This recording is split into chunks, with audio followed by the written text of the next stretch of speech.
충만하신 하나님 아버지, 오늘도 저희들 주님 앞에 나와서 하나님 말씀을 공부할 수 있도록 인도해 주셔서 감사드립니다.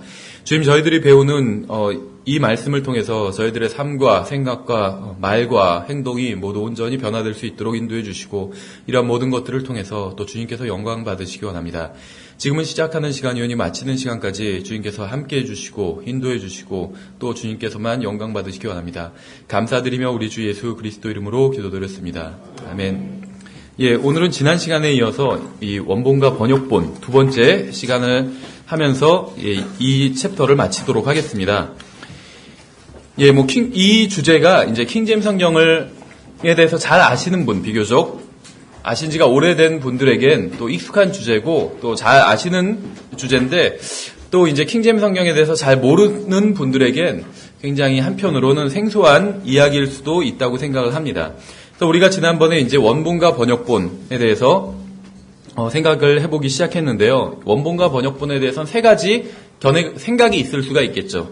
세 가지 믿음이라고 해도 좋고, 첫째는 원본이 번역본보다 더 우월하다라는 믿음이 있겠죠. 사실 이것이 어떻게 보면 가장 기독교계에선 일반적인 견해라고 볼 수가 있습니다. 그러나 성경적으로 봤을 땐 이것이 과연 옳은 견해인지 우리가 생각해 볼 필요가 있다는 것이죠.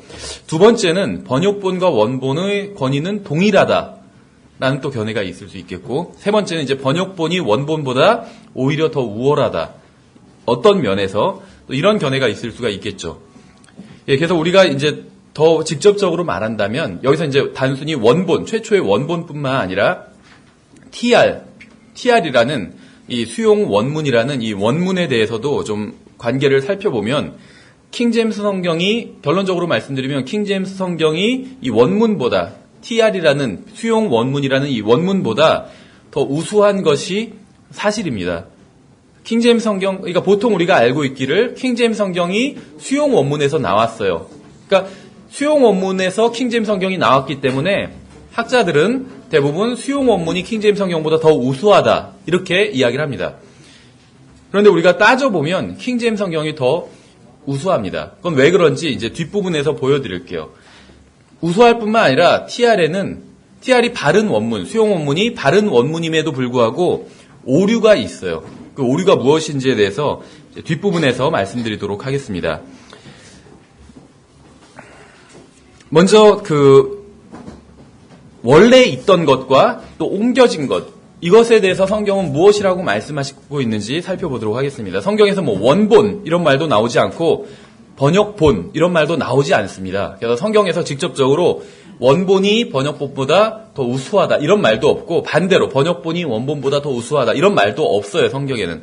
그런데 우리가 성경을 보면 원래 있던 것에서 옮겨진 것에 대해, 원래 있던 것이 옮겨진 것에 대해서 하나님께서 무엇이라고 말씀하고 있는지 살펴볼 수가 있다는 것입니다. 먼저 사무엘하 3장 7절부터 10절을 보시면, 사무엘하 3장 7절부터 10절을 보시면, 여기서 이제 원래 있던 것이 이제 어떤 옮겨진 것이 됐는데, 옮겨진 것이 더 낫다고 나오는 첫 번째 경우입니다. 사무엘하 3장 7절부터 10절, 중요한 얘기는 뒷부분에 있어요. 제가 7절부터 읽어보면, 사울에게 첩이 있었는데 그녀의 이름은 아이야의 딸 리스바더라. 이스보셋이 아브넬에게 이르되 내가 어찌하여 내 아버지의 첩에게로 들어갔느냐 하니, 그때 아브넬이 이스보셋의 말로 인해 심히 노하여 이르되 내가 개의 머리냐, 내가 유다를 대적하고 이날 당신의 아버지 사울의 집과 그의 형제들과 그의 친구들에게 친절을 베풀고 당신을 다윗의 손에 넘겨주지 아니하였거늘 당신이 오늘 이 여인에 대한 허물로 나를 비난하는도다. 주께서 다윗에게 맹세하신 대로 내가 그에게 행하지 아니하면 하나님께서 아브넬에게 벌을 내리시고 더 내리시기를 원하노니, 그 맹세는 곧 왕국을 사울의 집으로부터 옮기고, 여기서 옮기고라고 했는데 translate이라는 단어가 사용됐어요. 그래서 translate the kingdom, 왕국을 사울의 집으로부터 옮기고 단에서부터 브엘사바에 이르기까지 이스라엘과 유다 위에 다윗의 왕자를 세우는 것이라 하매, 이렇게 말씀하고 있어요. 그래서 사무엘상 31장에서 사울 왕이 죽은 후에 아브넬은 이스보셋을 왕으로 추대를 합니다. 그러나 하나님의 뜻은 사울의 왕국을 다윗에게로 옮겨주시는 것이 하나님의 뜻이었다는 것이죠. 그래서 여기서는 옮긴다고 표현하고 있는데 영어로는 translate이에요. translate. 하나님께서, 그러니까 translate이라는 게 우리는 이제 번역 이렇게 하긴 하지만 옮기다라는 의미를 가지고 있다는 것이죠, 기본적으로. 그래서 왕국을 옮기는 것, 또 트랜슬레이시고, 하나님의 말씀을 옮기는 것. 그러니까 단순히 번역으로만 생각하지 말고, 최초의 원본에 있던 하나님의 말씀이, 최초의 원본 안에는 하나님의 말씀이 있었어요. 그렇죠. 그 자체가 하나님의 말씀이었고. 근데 그 하나님의 말씀이 킹제임스 성경에도 동일하게 있다는 것이죠. 킹제임스 성경과 최초의 원본이 같은 철자로 이루어졌고 완전히 똑같다. 그런 말을 하는 것이 아니에요. 최초의 원본은 예를 들면 원문, 또 원어는 분명히 히브리어와 그리스어죠. 그 안에 하나님의 말씀이 있었어요. 근데 그것이 영어로 된 킹제임스 성경 안에 동일하게 옮겨졌다는 것이에요. 그렇죠. 그래서 우리가 사무엘하를 보면 알 수 있는 것은 무엇이냐면 원래의 상태, 사울의 왕국이었죠. 근데 옮겨진 상태는 다윗의 왕국이에요. 그럼 원래의 상태인 사울의 왕국보다 옮겨진 것, 다윗의 왕국이 더 낫다는 것을 알 수가 있겠죠. 그래서 트랜슬레이시 일어났는데, 그러니까 옮겨지는 일이 일어났는데 원래 있던 것보다 더 나아졌다는 것이에요. 사람들이 생각할 땐 원본이 더 좋다고 생각하지만 하나님의 말씀은 꼭 그렇지 않을 수도 있다는 것입니다. 다음에 골로새서 1장 13절을 보시면 골로새서 1장 13절에서도 이 트랜슬레이시라는 단어가 또 나옵니다. 골로새서 1장 13절에 사무엘하에서는 왕국이 옮겨지는 이야기였습니다. 그런데 이제 골로새서에서는 왕국이 아니라 한 사람, 개인이 옮겨지는 이야기를 하고 있어요. 골로새서 1장 13절에 보시면 그분께서 우리를 어둠의 왕국에서 건져내사 자신의 사랑하시는 아들의 왕국으로 옮기셨으니, 앞에서는 왕국이 옮겨졌는데 이제는 우리를, 한 개인이 옮겨지는 것에 대한 말씀이죠. 여기서도 옮기는 일이 등장합니다. 그것을 이제 언어에 관련해선 번역이라고 우리가 얘기를 하죠. 언어를 옮기는 것은 번역인데 사람을 옮기는 건 번역이라고 할 수 없으니까 이제 옮겼다고 이렇게 얘기를 하고 있어요. 근데 영어로는 동일하게 트랜슬레이시라는 단어가 등장하고 있습니다. 그래서 우리는 어둠의 권세 아래에 있었어요. 원래 우리의 상태가. 그렇죠. 그러나 우리가 예수 그리스도를 우리의 구원자로 믿고 난 이후에는 하나님의 왕국으로 옮겨지게 되었습니다. 원래의 상태는 어둠의 권능, 옮겨진 상태는 사랑하시는 아들의 왕국. 이건 비교할 수가 없는 것이죠. 그래서 원래의 것보다 옮겨진 것이 훨씬 더 낫다고 볼 수가 있어요. 그렇죠. 그 다음에 이제 히브리서 11장 5절입니다. 히브리서 11장 5절. 여기서도 이제 어떤 개인을 옮기시는 것에 대한 말씀을 하고 있습니다. 골로새서에서는 우리의 어떤 영적인 상태에 대해서 말씀하고 있어요. 그렇죠. 근데 이제 히브리서 11장에서는 히브리서 11장 5절에 보시면 믿음으로 에녹은 죽음을 보지 아니하고 옮겨졌으니, 여기서도 에녹 was translated예요. 에녹이 옮겨졌다. 하나님께서 그를 옮기셨으므로 그들이 찾지 못하였느니라. 그는 옮겨지기 전에 하나님을 기쁘게 하는 자라는 증언을 가졌느니라. 3번에 걸쳐서 트랜슬레이시라는 단어가 나옵니다. 에녹이 옮겨진 것은 디도서 2장 13절에 어떻게 보면 모형이라고 볼 수가 있어요. 이것은 믿는 자들이 이 세상에서 하늘나라로 옮겨지는 것과도 관련이 있습니다. 여기서도 옮겨진 것은 원래의 것을 능가하는 것을 알 수가 있죠. 원래의 상태는 이 악한 현 세상이었어요. 에녹이 살고 있던 세상은 악한 이 현 세상이었죠. 옮겨진 상태는 하늘나라가 되었다는 것이죠. 이제 그리스도인들에게 디도서 2장 13처럼 그리스도인들에게 적용을 하면, 그래서 원래의 것보다 옮겨진 것이 더 낫다는 것을 알 수가 있습니다. 그 다음에 우리는 이제 번역본이 원본보다 나은 이유를 좀 생각해 보도록 하겠습니다. 번역본이 원본보다 더 나은 여러 가지 이유들이 있어요. 어떤 본문 내용상에 더 낫다는 것보다는 이 번역본 자체가 되면서 한 권의 책으로 엮이면서 더 나은 그러한 일이 일어나게 된 것이죠. 그래서 번역본이 원본보다 더 많은 영감을 받았다는 말은 절대로 아닙니다. 모든 성경은 하나님께서 영감으로 주셨어요. 번역본이든 원본이든 성경 자체는 다 하나님의 영감으로 주셨습니다. 성경에선 단 한 번도 하나님께서 히브리어나 헬라어 같은 언어에 영감을 주셨다고 말씀하신 적은 없습니다. 성경 자체, 다시 말하면 하나님의 말씀이 영감을 받은 것이지, 그것이 어떤 언어로 되어 있는지는 상관이 없어요. 영어로 되어 있든 한글로 되어 있든 히브리어로 되어 있든 그리스어로 되어 있든 그것은 상관이 없습니다. 하나님의 말씀 자체가 영감을 받은 것이지 어떤 히브리어나 헬라어 같은 언어가 영감을 받은 것은 아니라는 것이죠. 그래서 제가 지금 번역본이 여기서 더 낫다 이런 말을 하는 건 더 많은 영감을 받았다든지 이런 말을 하는 것은 아닙니다. 단지 어떤 의미에선 번역본이 원본보다 우월한 경우가 있다는 것을 지금 지적하고 있는 것이요. 먼저 첫 번째를 생각해 보면 여러 가지가 있겠지만 성경이 한 권의 책으로 엮였다는 점에 있어서 번역본이 원본보다 더 낫다고 볼 수가 있겠죠. 우리가 앞에서도 언급한 것처럼 원본은 단 한 번도 한 권의 책으로 엮인 적이 없어요. 그렇죠. 왜냐하면 성경의 원본 자체, 고린도전서, 로마서 자체는 수신자가 서로 다릅니다. 아마도 로마에 있는 성도들도 고린도전서를 읽었을 수도 있겠죠. 또 고린도에 있는 성도들도 로마서를 읽었을 수 있습니다. 충분히. 그렇지만 아마 원본을 받지는 않았겠죠. 원본은 로마로 보내졌어요. 로마서의 원본은, 고린도전서의 원본은 고린도로 보내졌습니다. 그럼 서로 그 글을 베껴서 필사본을 만들어서, 복사본을 만들어서 돌려봤을 수는 있겠죠. 그렇지만 원본은 각자 뿔뿔이 흩어졌다는 것이에요. 그래서 단 한 번도 원본은 한 권의 책으로 엮인 적이 없습니다. 이건 어떤 내용이 번역본이 더 뛰어나다 이런 말을 하는 것은 아니죠. 원본은 단 한 번도, 성경의 원본은 66권으로 이루어져 있는데 단 한 번도 한 사람의 손에 들려본 적이 없어요. 그렇죠. 원본은 단 한 번도 한 사람의 손에 들려본 적이 없습니다. 또 어느 누구도 성경 66권의 원본을 본 사람이 없어요. 2000년 전의 사람이라 할지라도, 사도 바울이라 할지라도, 모세라 할지라도 성경 66권의 원본을 한 사람이 본 적이 없다는 것이요. 그렇죠. 그래서 따라서 번역본이 원본보다 훨씬 낫다는 것이죠. 또 원본에는 원래 장과 절의 분리가 없습니다. 장과 절의 분리가 없어요. 성경의 원본은 원래 장과 절이 분리되어 있지 않았습니다. 그러나 번역본은 장과 절이 분리가 되어 있죠. 지금 우리가 살펴보는 것, 우리가 갖고 있는 성경처럼. 그래서 장과 절이 분리되어 있기 때문에 특정한 부분을 쉽게 찾아볼 수가 있습니다. 제가 앞에서도 지금 히브리서 11장 5절을 보세요 이렇게 말씀을 드렸죠. 찾을 수가 있어요. 그러니까 장과 절이 분리되어 있기 때문에 찾을 수가 있다는 것이죠.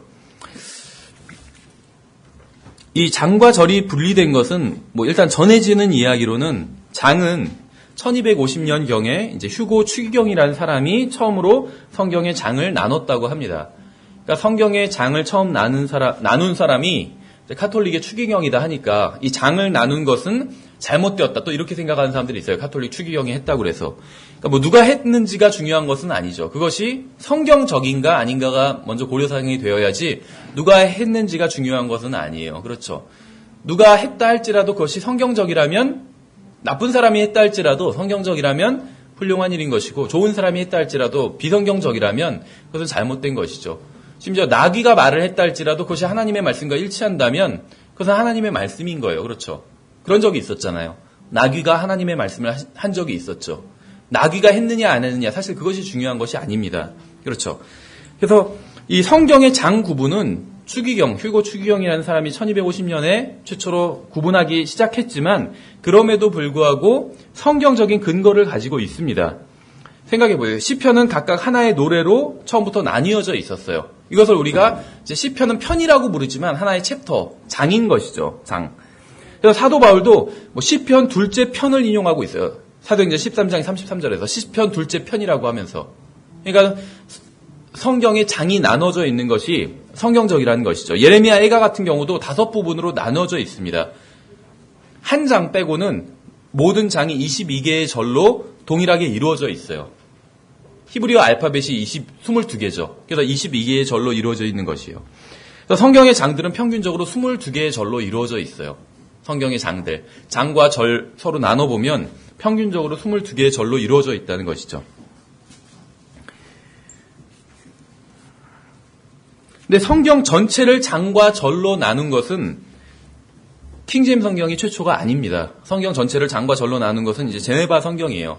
1560년, 킹제임스 성경보다 50여 년 먼저 나온 제네바 성경에서 이제 처음으로 성경의 장과 절을 나눴습니다.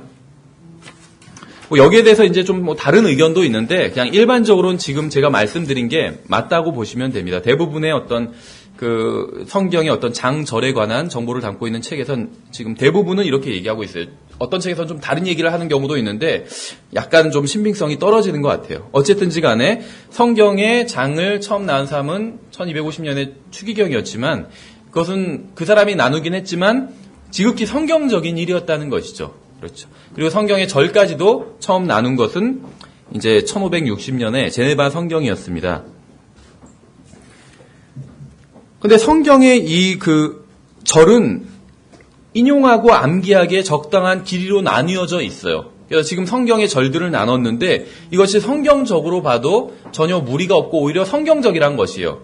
왜 그러냐 하면 예를 들면 마태복음 1장 22절 23절에선 이사야 7장 14절을 인용하고 있습니다. 근데 지금 성경에서 마태복음에서 1장에서 이사야 7장을 인용하고 있어요. 근데 이렇게 인용할 때 그러니까 마태가 성경을 기록할 당시에 성경의 장절이 나뉘어져 있지 않았었죠. 그런데도 불구하고 한 절을 인용할 때 이것을 한 절로 받아서 인용한다는 것이요. 똑같이.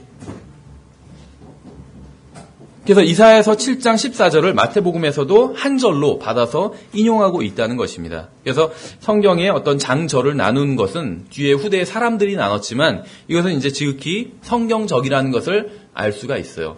다만 이제 어떤 장절의 이 숫자에 너무나도 큰 의미 부여를 하는 것은 좀 문제가 있습니다. 예를 들면 어떤 경우에 의미가 있는 경우도 있어요. 예를 들면 창세기 10장 10절에 처음으로 이방인에 대한 어떤 것들이 나오고 예를 들면 그래서 10은 이방인의 숫자다.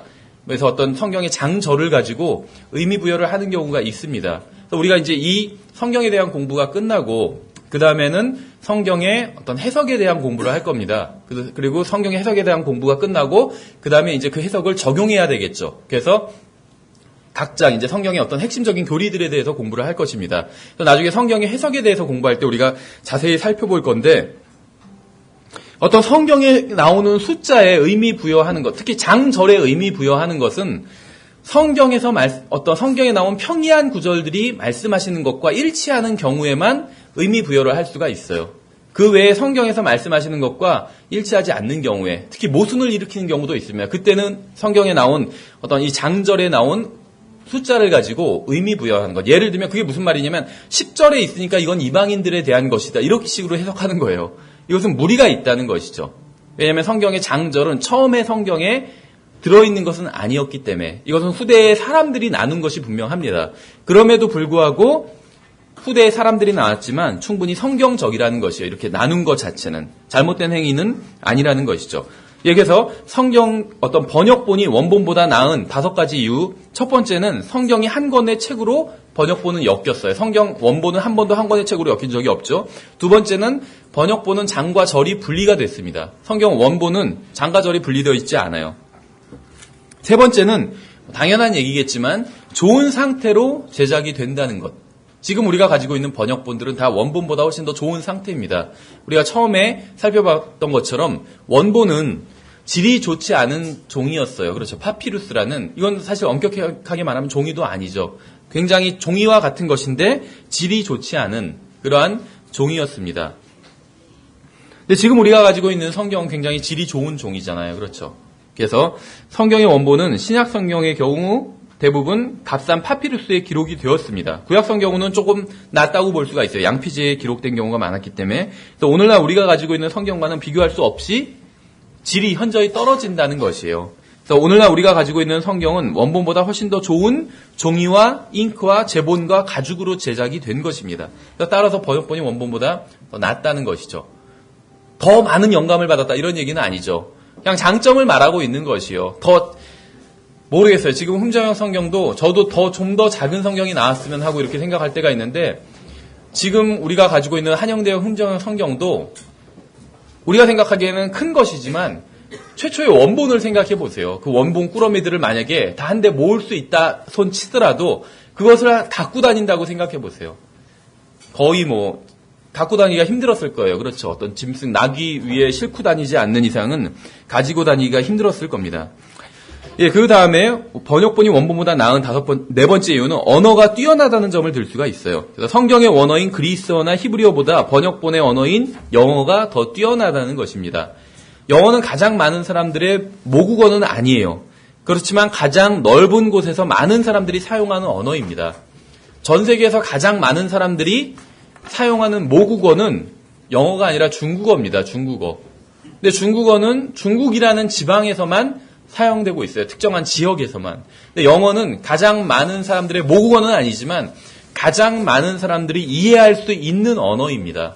전 세계의 가장 넓은 지역에서 사용되고 있어요. 그래서 영어가 모국어가 아닌 서로 다른 언어를 사용하는 두 사람이 자기네 국가 이외의 국가에서 만났을 경우엔 영어로 대화를 하게 돼요. 그렇죠. 대부분. 예를 들면 한국 사람과 일본 사람이 어떤 다른 제3의 국가에서 만났다. 그럼 대부분은 영어로 대화를 하려고 시도한다는 것이요. 그만큼 영어가 이제 가장 많은 사람들이 보편적으로 사용하는 언어라는 것입니다. 비영어권 국가에서 서로 다른 모국어를 사용하는 비영어권 자들이 만났을 때 가장 먼저 사용하는 언어가 바로 영어라는 것이에요. 그러니까 우리가 특별한, 왜냐하면 대부분의 국가에선 영어를 이제 제1 외국어로 가르치고 있기 때문에 그렇다는 것이죠. 그래서 모르겠어요. 중국어나 뭐 다른 말을 듣다가, 내가 중국어 공부를 안 한 사람 입장에선 중국어를 듣다가 외국에서 영어를 만나면 내가 영어를 잘 하지 못해도 굉장히 반가워요, 정말. 그렇죠.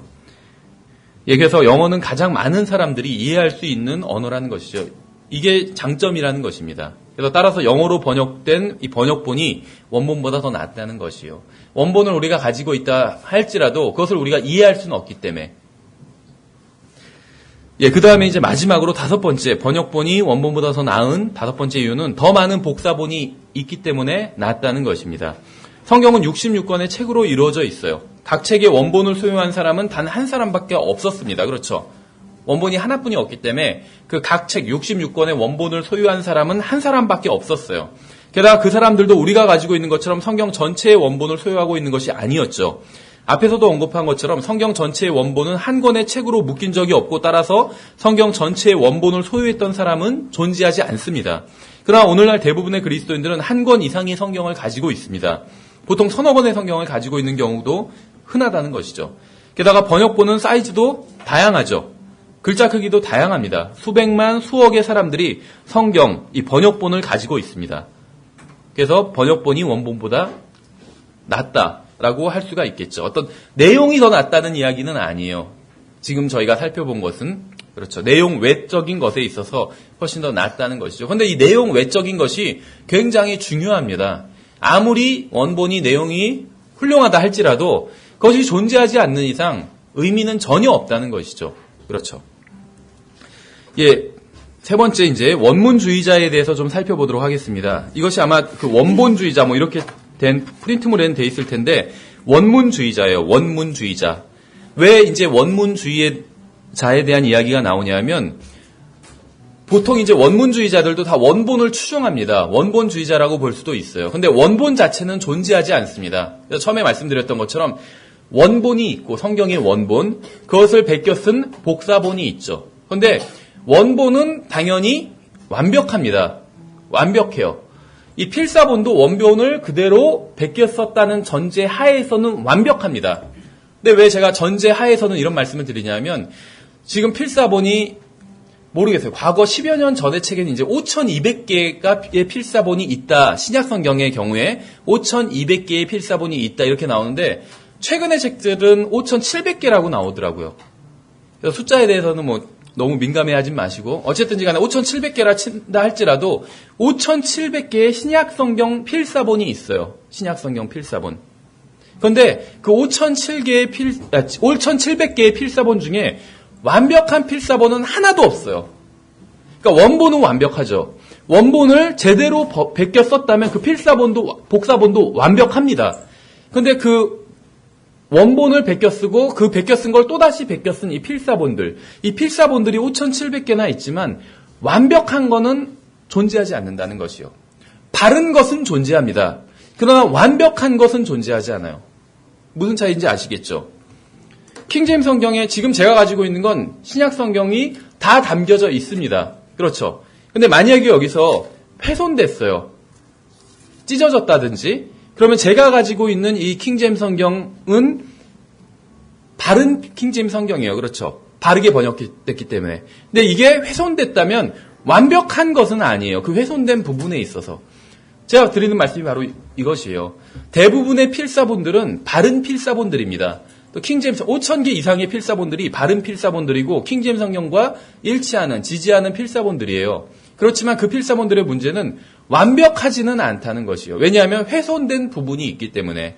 그래서 대부분의 필사본들은 신약 성경을 거의 담고 있는 것들도 있고, 거의 완벽히 담고 있는 것은 없어요. 거의 담고 있는 것들도 있고 한 줄만 담고 있는 것도 있어요. 이것도 하나의 필사본으로 쳐요. 5,700개의 필사본 중에 신약 성경을 거의 담고 있는 것도 하나, 한 줄만 담고 있는 것도 하나로 칩니다. 근데 한 줄만 담고 있다 할지라도 킹제임 성경과 일치해요. 예를 들면 마태복음 1장 1절을 담고 있는데 그것이 킹제임 성경과 일치하다면 그것은 바른 필사본이에요. 그렇죠? 그렇지만 완벽하지는 않아요. 성경 한 줄만 있는데 그걸 완벽하다고 할 수는 없겠죠. 바르지만 완벽하지는 않다는 것이죠. 너무나도 많은 부분이 다 훼손되어 있다는 것이죠. 예, 그래서 필사본, 원본은 완벽하지만 존재하지 않아요. 필사본은 존재하지만 완벽하지 않아요. 바르긴 하지만 완벽하지 않아요. 그래서 이제 학자들이 어떤 일을 했냐면 원문을 만들게 됩니다. 원문. 이 필사본들을 짜집기 해서 하나의 완벽한 신약 성경으로 만든 것이 원문이다 이렇게 말씀을 드렸어요. 그렇죠. 그러니까 원문은 필사본은 아니에요. 원본을 베껴 쓴 복사본, 그 복사본을 다시 베껴 쓴 복사본, 이것은 아니라는 것이에요. 그런 복사본들을 조합해서 제가 말씀드리길 신약 성경을 거의 다 담고 있는 것들도 있다고 말씀을 드렸죠. 그러면 5,000개 이상이 되기 때문에 신약 성경을 거의 다 담고 있는 것들을 서로 비교해 보면 교집합이 이루어지겠죠. 그래서 하나의 신약 성경을 만들어낼 수가 있는 것이에요. 이것을 이제 원문이라고 부릅니다. 텍스트. 텍스트란 말이 여러 가지 의미가 있겠지만 우리가 이 성경 문제에 있어서는 원문이라고 번역을 합니다. 원문. 그래서 원문주의자라고 그러면 영어로는 TR맨이에요. 물론 모든 원문주의자가 다 TR, 수용 원문을 지지하는 건 아니지만 원문 지지자들은 TR맨입니다. 그런데 이 원문주의자들은 큰 가치를 이제 당연히 원문에 두고 있겠죠. 원어 성경에 두고 있습니다. 오늘날 많은 종류의 성경이 있는 것처럼 보이지만 실제는 두 종류의 성경밖에 존재하지 않습니다. 제가 말씀드린 것처럼 필사본은 대략 5,700개 가량이 되는데 학자마다 약간 견해는 다르지만 대략 5,700개. 이것을 이제 네 가지 분류로 나눌 수가 있어요. 첫 번째는 분류되지 않는 필사본들이 있어요. 어느 분파에도 속하지 않는 필사본들이 있습니다. 가치를 매길 수가 없는, 이것이 180개 정도가 된다고 그래요. 그리고 이제 D라는 그룹에 속하는 필사본들이 있습니다. 근데 이것도 중요하지가 않아요. 큰 의미는 없습니다. 그래서 제외해놓고 알렉산드리아 계열에 속하는 필사본들이 있어요. 이것은 킹제임스 성경과 다른 본문을 담고 있는 필사본들입니다. 근데 이 알렉산드리아 계열에 속하는 필사본이 5,700개의 필사본 중에 지금 188개는 분류가 되지 않는 필사본들이죠. 몇 개나 될까요? 알렉산드리아 계열에 속하는 필사본들이 5,700개 중에 60개예요. 60개. 굉장히 소수라는 것을 알 수가 있겠죠. 그 다음에 이제 안디옥 계열에 속한 필사본들이 있어요. 킹제임스 성경과 일치하는 필사본들입니다. 이것이 나머지 모든 필사본들이 다 여기에 속해요. 그러니까 5,700개 중에 188개, 60개, 그러니까 250개 정도를 제외하고 나머지 필사본들은 다 킹제임스 성경을 지지하는 필사본들이라는 것이죠. 5,400개 이상이 킹제임스 성경을 지지하는 그러한 필사본들입니다. 그래서 오늘날 기독교 서점에서 판매되고 있는 모든 성경은 안디옥 계열에 속한 성경이든지 알렉산드리아 계열에 속한 성경이든지 둘 중에 하나라는 것이에요. 안디옥에 있던 그리스도인들은 성경을 문자적으로 믿었습니다. 그리고 성경을 필사본 보존도 거의 그대로 복사를 했다는 것이요. 그래서 이러한 안디옥 계열의 정신 상태를 한마디로 요약을 한다면 성경은 그 자체로 완벽하고 향상될 수 없다라고 믿었다는 것이요. 이것이 안디옥 계열의 필사본들을 또 이 필사본들을 지지하는 사람들의 정신 상태라고 볼 수가 있어요. 성경은 완벽하기 때문에 향상될 수 없다는 것이요. 반면에 알렉산드리아에서는 성경을 하나님의 말씀으로 믿지 않고 철학과 과학을 숭배했습니다. 그래서 알렉산드리아 계열의 정신 상태도 한 문장으로 요약할 수가 있어요. 성경은 완벽하지 않다. 따라서 향상시킬 수 있다. 진화론적 사고 방식이죠. 이것이 알렉산드리아 계열의 필사본을 지지하는 사람들의 정신 상태입니다. 그래서 이 사람들을 좀 나눠보면 첫 번째는 이제 성경을 적극적으로 고치고 개정하는 사람들이 있어요. 주로 신학자들과 성경 번역자들이겠죠. 이 사람들의 정신 상태는 알렉산드리아 계열에 속해요. 다시 말하면 성경은 완벽하지 않다. 이런 마인드로 성경을 번역하고 대하고 있다. 자기가 지금 보는 성경도 완벽하지 않고 원어 성경도 번역하고 자기가 작업하고 있는 성경도 완벽하지 않다라고 생각하면서 성경을 번역한다는 거예요. 이것이 바로 알렉산드리아 계열에 속한 사람들의 정신 상태라는 것이죠. 그래서 필사본도 알렉산드리아 계열의 필사본들 5,700개 중에 60개 이 필사본들을 지지합니다. 이 사람들은 자신들의 믿음을 숨기고 무지한 그리스도인들을 혼란케 하는 사람들입니다. 자신들의 믿음이 드러나지 않도록 숨기고 있다는 것이요. 두 번째 부류의 사람들은 이제 대부분의 그리스도인들이 속한다고 볼 수가 있어요. 특히 대부분의 우리나라 교회, 한국 교회 성도들이 속한다고 볼 수 있는데 무지한 그리스도인이라고 볼 수가 있습니다. 이 무지한 그리스도인들의 정신 상태는 안디옥이에요. 안디옥 계열. 그러나 필사본 계열은 알렉산드리아 계열을 지지합니다. 무슨 말이냐면 대부분의 평범한 그리스도인들은 비록 개역 성경을 보고 있다 할지라도 성경이 하나님의 말씀이라고 믿는 믿음을 가지고 있습니다. 그렇죠. 그리고 성경을 더 향상시킬 수 없다는 생각을 가지고 있어요. 물론 그게 어떤 막연히 원본에 대한 생각이든 어쨌든 간에 성경 자체를 하나님의 말씀으로 대한다는 것이죠. 그러나 실제로 보고 있는 성경은 개역 성경이에요. 그렇죠. 지금 이제 개역 개정판이지만 그래서 이 사람들의 필사본 계열은 알렉산드리아에 속한 성경이라는 것이요. 이 평범한 사람 그리스도인들은 세상에 오직 두 가지 종류의 성경만 존재한다는 사실을 전혀 알지 못하고 있습니다. 그래서 우리가 함부로 판단하거나 정죄해서는 안 된다는 거예요. 알려줘야지. 이 사람들은 모르고 있기 때문에. 그렇죠. 세 번째는 원문주의자들을 들 수가 있어요. 킹제임스 성경 진영에도 이런 사람들이 있습니다. TR맨이라고 이렇게 부르는데 정신 상태는 알렉산드리아 계열이에요. 정신 상태가. 특히 이 사람들은 번역본은 완벽할 수 없다고 생각을 합니다. 하나님의 말씀일진 모르지만 완벽하지 않다. 이런 생각을 해요. 그러니까 알렉산드리아 계열에 속한 사람들의 정신 상태예요. 근데 필사본은 안디옥 계열의 필사본, 바른 필사본들을 사용을 합니다. 그러니까 바른 필사본을 사용하지만 바르지 못한 마음으로 그것들을 대하고 있는 것이에요. 그렇죠. 그래서 문제가 되는 것이죠. 이 사람들도 무지한 그리스도인들을 혼란스럽게 하는 사람들입니다. 그래서 예를 들면 뉴킹제임스 성경이나 이런 성경들이 바로 이 원문주의자들, 이 범주에 속해요. 뉴킹제임스 성경을 만들어낸 사람들. 제가 나중에 기회가 있으면 뉴킹제임스 성경의 어떤 오류에 대해서도 살펴보면 좋을 것 같은데 어쨌든지 간에 이 사람들은 외형적으로는 킹제임스 성경을 믿는 사람들과 비슷합니다. 이들은 킹제임스 성경을 믿는다고 주장하고 킹제임스 성경이 좋은 성경이라고 이야기를 합니다. 또 완벽하다고도 얘기를 해요. 완벽하다. 심지어는 킹제임스 성경이 완벽하다. 이런 얘기까지 합니다. 근데 어떤 차이가 있냐면 생각해 보세요. 최초의 원본은 완벽하겠죠. 그러면 킹제임스 성경이 최초의 원본과 동일하다고 얘기하면 이 사람들은 거부하고 이단이라고 얘기해요. 생각해 보세요. 완벽하다는 건 하나뿐이 없어요. 완벽한 것은. 최초의 원본도 완벽하고 킹제임스 성경도 완벽하다면 동일한 것이에요. 그렇죠. 그런데 동일하지 않다고 얘기해요. 이 원문주의자들은. 그런데 그런 얘기를 하면 그것은 이중영감이고 이단이다 막 이런 식으로 얘기한다는 것이죠. 최초의 원본과 킹제임스 성경에 사용된 언어가 같다는 얘기를 한 것이 아닙니다. 철자가 같다는 이야기를 한 것이 아니에요. 최초의 원본이 완벽한 이유는 최초의 원본이라는 그릇 안에 하나님의 말씀이 들어있기 때문에 완벽한 것이에요. 그렇죠. 하나님의 말씀이 100% 들어있기 때문에. 킹제임스 성경이 완벽하다고 말하는 이유도 똑같습니다. 킹제임스 성경이라는 그릇 안에 하나님의 말씀이 들어있기 때문에 완벽한 것이요. 그렇죠. 그래서 동일하다고 얘기할 수 있는 거예요. 비록 언어와 철자는 다르지만 동일한 하나님의 말씀이 들어있다는 것이죠. 네 번째는 이제 성경을 믿는 사람들입니다. 성경을 믿는 사람들. 정신 상태가 안디옥. 다시 말하면 성경은 하나님의 말씀이고 향상시킬 수 없다라는 것이고 필사본 계열도 안디옥 계열의 필사본들을 지지하고 있습니다. 그래서 이러한 사람들, 성경을 믿는 사람들, 바이블 빌리버들은 원본이 완벽하다고 믿으면서 동시에 우리가 손에 들고 있는 킹제임스 성경도 완벽하다고 믿는 것이요. 이것이 보존입니다. 킹제임스 성경이 보존된 성경이다. 이렇게 얘기하지만 킹제임스 성경이 원본과 동일한 완벽한 성경이다. 이것을 거부하는 사람들이 있어요. 그래서 저는 왜 그런 생각을 하는지 궁금하더라고요. 그건 말이 되지 않아요. 킹제임스 성경이 보존되었다는 건 다른 게 보존된 것이 아니라 영감이 보존된 겁니다. 최초의 원본 안에 들어있는 영감받은 그 하나님의 말씀이 동일하게 보존된 것이에요. 전 킹제임스 성경이 번역자들이 영감받았다. 킹제임스 성경이 영감으로 기록됐다. 이런 얘기를 하는 것이 아닙니다.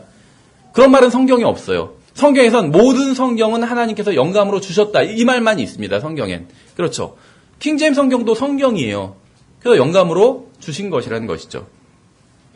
킹제임스 성경과 TR에 대해서 우리가 시간이 많지는 않지만 짧게 비교해 보겠습니다. 체크만 해서 해놓으세요. 요한일서 2장 23절 같은 경우가 이제 대표적인 경우입니다. 요한일서 2장 23절. 어떤 사람들은 이제 킹제임 성경이 완벽한 것이 아니라 이 원문, TR이 완벽하다 이런 주장을 하는 분들이 있는데 요한일서 2장 23절을 보시면 누구든지 아들을 부인하는 자에게는 아버지가 없되 아들을 인정하는 자에게는 아버지도 있느니라 이렇게 말씀이 되어 있어요. 우리나라 성경엔. 근데 영어로 보시면 이 뒤에 부분 아들을 인정하는 자에게는 아버지도 있느니라 이 부분이 이탈릭체로 되어 있습니다. 기울어진 글꼴로 되어 있다는 것이요. 그렇죠. 근데 왜 기울어진 글꼴로 킹제임 성경에서 해놨냐면 원문에 없는 그 당시 킹제임 성경의 번역자들이 사용한 올바른 원문들이 있었어요. 수용 원문이. 이 원문에 없는 말은 이탈릭체로 표시를 했습니다. 독자들이 보고 알 수 있도록. 이것이 킹제임 성경은 원어로 된 성경에서 번역됐지만 이 원어로 된 성경에 없는 부분은 이탈릭체로 기울어진 글꼴로 표시를 했구나. 이렇게 독자들이 알 수 있도록 표시를 했습니다. 근데 왜 이렇게 되어 있냐면 킹제임 성경이 번역될 당시에는 이 요한일서 2장 23절을 담고 있는 원문이 없었어요. 담고 있는 원문이. 그렇기 때문에 이것을 이탈릭체로 표시했습니다. 그럼에도 불구하고 이것은 하나님의 말씀이었기 때문에 킹제임 성경의 번역자들은 이것을 성경 본문에 넣었던 것이죠. 하지만 원문에 없기 때문에 이탈릭체로 원문에 없다는 표시를 해준 것입니다. 그렇죠. 이 부분에서 킹제임 성경과 TR이 서로 다른 것이요. TR은 이 부분이 없어요. 지금 서점에서 판매되고 있는 TR 수용 원문은 있습니다. 이 부분이. 어떻게 해서 들어갔냐면 킹제임 성경에 있는 것을 그대로 재번역을 한 거예요. 그리스어로. 그래서 우리가 지금 원문보다 킹제임 성경이 더 우수하다고 얘기할 수 있는 건 지금 유통되고 있는 원문은 킹제임 성경을 재번역한 것이요. 원어로. 그러니까 오히려 거기서 원어는 영어가 돼버리는 것이죠. 반대로. 반대 현상이 일어나는 것이죠. 어쨌든지 간에. 근데 원래 TR에는 이 부분이 없어요. 근데 이 부분을 담고 있는 필사본이 나중에 200년 후에 킹제임 성경 1611년에 번역이 됐잖아요. 200년 후에 발견되게 됩니다. 이제 제가 여기서 한 가지 퀴즈를 드릴게요. 개역 성경에는 요한일서 2장 23절이 있을까요? 없을까요? 다. 개역 성경. TR에는 이 부분이 없어요. 뒷부분이. 그렇죠. 개역 성경이 있을까요? 없을까요? 있어요. 개역 성경이 있어요. 보존된 성경인 TR에는 없는데 원문에 수용 원문에 없는데 개역 성경에 있어요. 그럼 다시 제가 퀴즈를 드릴게요. 이 부분을 담고 있는 필사본이 두 개가 발견됐다고 말씀을 드렸죠. 이 두 개의 이름이 뭘까요? 신의 사본과 바티칸 사본이에요. 변개된 원문. 그럼 생각해 보세요. 저는 신의 사본과 바티칸 사본은 잘못된 원문이라고 믿어요. 필사본이라고 믿어요. 잘못된 필사본입니다. 이 사본들은 잘못된 사본이에요. 그리고 TR이 올바른 원문입니다. 근데 요한일서 2장 23절 이 경우에 있어서는 신의 사본과 바티칸 사본이 옳은 거예요. TR이 틀리고. 그렇죠.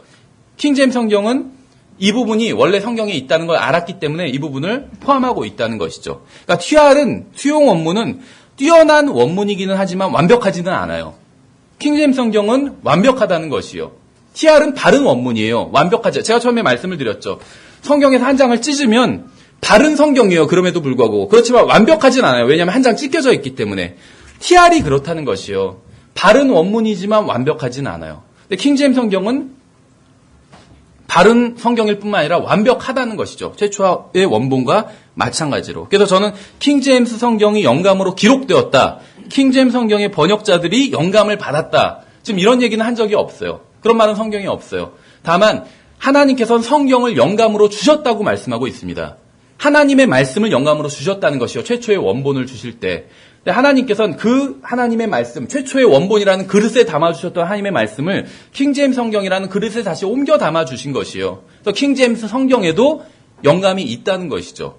영감이 없으면 이것은 하나님의 말씀이 아니에요. 하나님의 말씀엔 영감이 있고 영감이 없으면 그것은 하나님의 말씀이 아닙니다. 킹제임스 성경이 하나님의 말씀이라면 영감이 있는 것이요. 킹제임스 성경이 보존된 성경이라면 영감이 보존된 것이요. 그 외에 뭐 다른 것을 보존할 이유가 없다는 것이죠. 이제 다음 시간엔 계속해서 이제 그 다음과 5가를 보면서 이제 실제 개역 성경과 킹제임스 성경 차이 나는 구절들에 대해서 우리가 살펴보도록 하겠습니다. 수고하셨습니다.